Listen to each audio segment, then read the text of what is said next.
On today's show, Volvo's going electric, the Tesla Model 3 enters production, and we get a date for the 2018 Nissan Leaf debut. But we don't know if it'll ever come to New Zealand. These stories and more coming up next.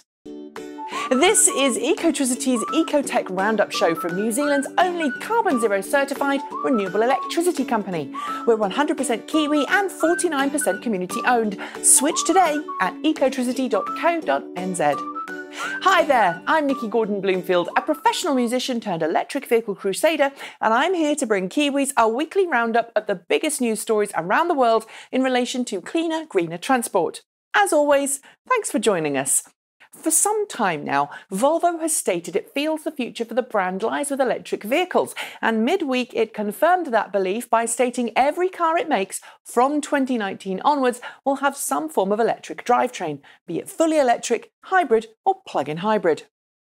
Relegating the internal combustion engine to history, Volvo says it will launch 5 fully electric cars between 2019 and 2021, with 3 of them wearing the Volvo badge and 2 wearing Volvo's Polestar performance logo, while Suck, Squeeze, Bang, Blow will remain in hybrids and plug-in hybrids for a while. Volvo says it's still committed to a future where all of its cars are zero emission. So here's to that bright new future. For the past few months, we've had snippets of information drip-fed to us about the Model 3 by Tesla CEO Elon Musk, but as announced this week, Model 3 production has now officially begun, several weeks ahead of schedule, with the first batch of 30 or so Model 3 cars due to be delivered to customers on July 28th at a special event at Tesla's Fremont production facility. Of course, while the first Tesla Model 3 cars are now rolling off the production line in the US, those of us in right-hand drive markets, including my home country of the UK and of course everyone in New Zealand, are going to have to wait a fair bit longer before they can get their hands on Model 3. Luckily, I'll be here for you all the way through the wait, and hopefully we can make it seem as short as possible. Chargenet New Zealand has been very busy in the past month with multiple North Island additions to their nationwide network of DC rapid chargers. They've opened their first double charging station in Wairau next to the National Army Museum's car park. The stations are already operational and widely welcomed as an essential link in the Taupo to Wellington chain. The official opening is due to be held on July 18th at 1 p.m. with our good friend and EV guru Chelsea Saxton doing the honours. MP Materia Ture will also be there, so if you're in the hood, be sure to pay a visit. Following on from Wairau, Chargenet has also announced further official ceremonies will be held in Te Awamutu and Cambridge, who each now have their own Chargenet V-Fill station. Details will follow. And before we go on to the next story, a station already open but not yet covered here are the Masterton and Mungaweka charging stations, which opened on June 9th. This was a first for the Masterton and the whole of Rangitikei. A big thank you to Mayor Lynn Patterson, who officiated at Masterton, and to Councillor Richard Aslett for Mungaweka in Rangitikei. In the South Island, keep an eye out for the new station in Alexandra, which is going live very soon.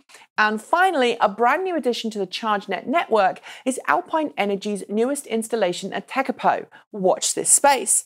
For a map of all the latest Chargenet rapid chargers, be sure to click the link just above my head. What are you doing on September 6th? Well, if you're stuck for something to do, you might be interested to know that's when Nissan will officially unveil its next generation Leaf electric hatchback. Of course, we don't know if it's going to arrive in New Zealand or not, but we can hope, right? There's not a lot known about the car, but Nissan has teased some more details lately. For example, we know it will come with parking assistance technology and semi-autonomous driver assistance features, as well as have an expected range of more than 350 km per charge and next-generation Tademo capability to charge up at powers of up to 150 kilowatts. Everything else is a little bit of a mystery right now, but as always, when I have more to share, I will. We all know that emissions from internal combustion engine vehicles are both a health risk and an accelerating factor in human-caused global warming, and so it's no surprise that countries around the world are beginning to push towards a ban of either diesel, petrol or internal combustion engine vehicles completely. France is the latest to step on the bandwagon, announcing this week that it will ban all internal combustion engine vehicles from 2040 onwards. The goal? To make France carbon neutral by 2050. Now, given the feedback I've had in previous weeks, I'm going to keep politics out of this one. but I hope you'll allow me a little très bien in France's direction for committing to this particular move. When it comes to plug-in cars, the BMW i3 and BMW i8 are pretty well known as BMW's flagship plug-in models, powered by the company's own lithium-ion batteries and constructed with lightweight and energy-efficient carbon fibre reinforced plastics. But now BMW's battery packs are powering something else instead, a range of high-powered boats from electric boat manufacturer Torqeedo. Leveraging the modular design of the i3 and i8 battery pack, it was simple and easy for the high-voltage batteries to be integrated into the company's range of plug-in boats, and leads to an interesting future where boats lose the traditional roar of a 2- or 4-stroke onboard engine and instead take on the quiet serenity of an electric motor instead. Onwards to the future. As the world's largest market for plug-in vehicles, it not only produces 50% of the world's electric cars, but consumes a similar amount. China has a supercritical part to play if we're to move a large part of the world's transportation systems away from the internal combustion engine and onto the electric motor. And this week we heard that China is revising the way it offers incentives to electric car buyers. Buy a car with more than 350 kilometres, that's 217 miles of range per charge, and the Chinese government will issue the maximum electric car credit possible to you. Buy a car with a shorter range and you'll get less credits and less kickbacks. It's a sensible scheme we've seen implemented elsewhere in the world, and I do hope it continues. Do you agree? Leave your thoughts in the comments below.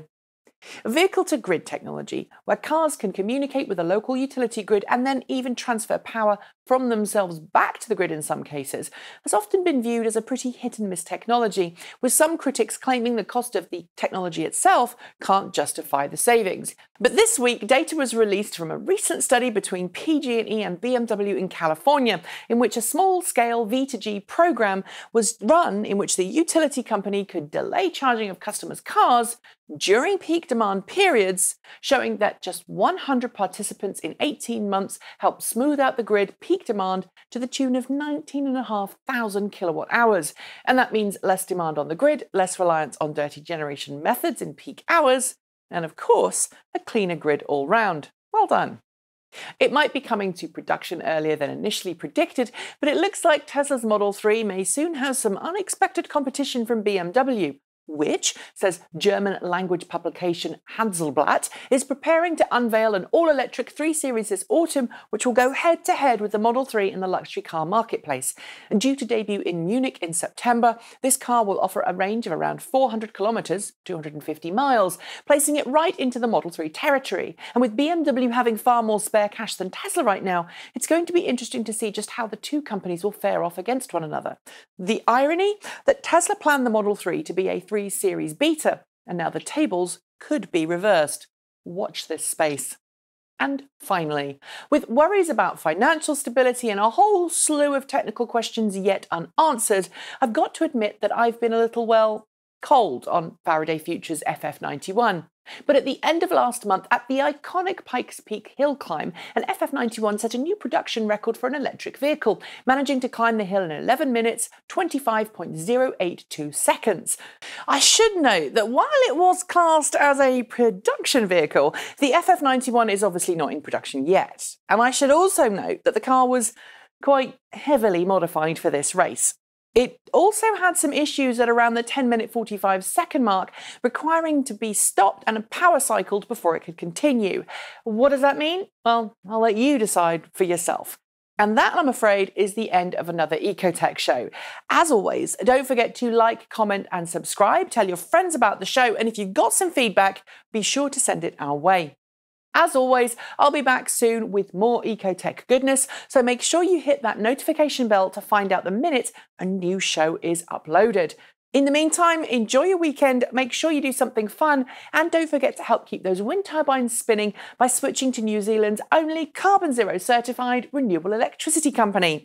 Thanks for joining me. I'm Nikki Gordon-Bloomfield, and until next time, hug a tree. Bye.